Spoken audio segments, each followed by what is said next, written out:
Saudara dan saudari yang terkasih dalam Kristus, hari ini merupakan hari Minggu biasa yang ke-6.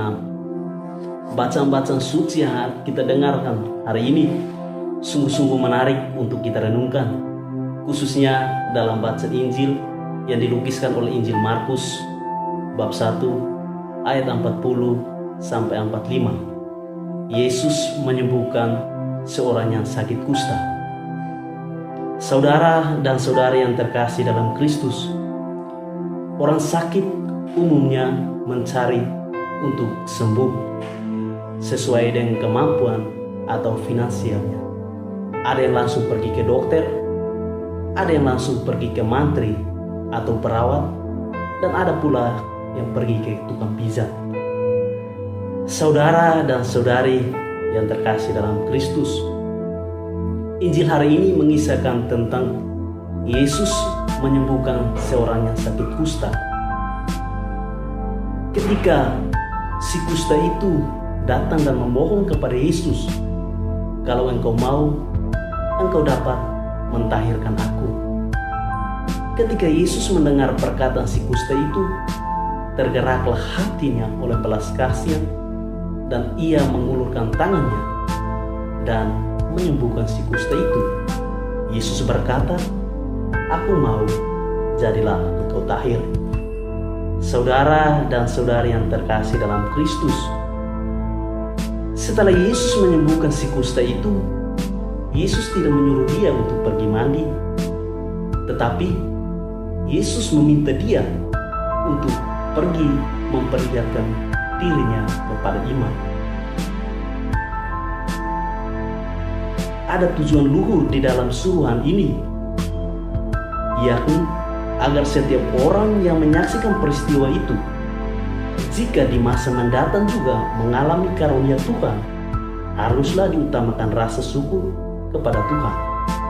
Dengan memperlihatkan diri kepada imam, ia sekaligus diarahkan untuk bersyukur kepada Allah atas rahmat yang ia terima dari Tuhan. Saudara dan saudari yang terkasih dalam Kristus, orang yang bersyukur adalah orang yang selalu menyadari dirinya bahwa ia hanya berarti dan selamat dalam hidupnya karena belas kasih Allah dan cinta Allah semata-mata. Cinta Allah dapat dialami melalui sesama manusia dan juga melalui alam ciptaan yang kita peroleh setiap hari. Saudara dan saudari yang terkasih dalam Kristus, ketika si kusta memohon kepada Yesus untuk menyembuhkan dari penyakit kusta, ketika Yesus mendengar perkataan si kusta itu, tergeraklah hatinya oleh belas kasihan. Yesus berkata, "Aku mau, jadilah engkau tahir." Dan seketika itu juga ia mengalami kesembuhan.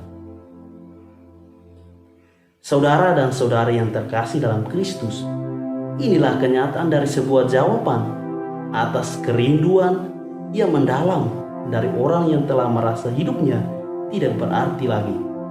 Inilah terbukti bahwa ketika kita dengan jujur mengkomunikasikan diri kita kepada Allah melalui doa dan permohonan, maka tentu Tuhan mau meneguhkan harapan kita seperti yang dialami oleh si kusta itu. Saudara dan saudari yang terkasih dalam Kristus, marilah saya mengajakmu semua, kita seperti seorang kusta itu. Kita terkadang mengalami kesulitan atau tersingkir dari masyarakat. Langkah kita tertatih, perasaan hambar dan pikiran kita tidak berarti. Maka pilihan yang tegar dan pilihan pasti adalah bersandar kepada Tuhan, karena Tuhanlah satu-satunya jalan kebenaran dan hidup kita. Saudara dan saudari yang terkasih dalam Kristus, hari ini juga kita merayakan hari kasih sayang, hari Valentine. Pesan Injil hari ini juga mengajak kita untuk bersyukur atas kasih yang kita alami dalam hidup kita setiap hari. Namun, jangan lupa untuk membagikan kasih itu kepada sesama manusia.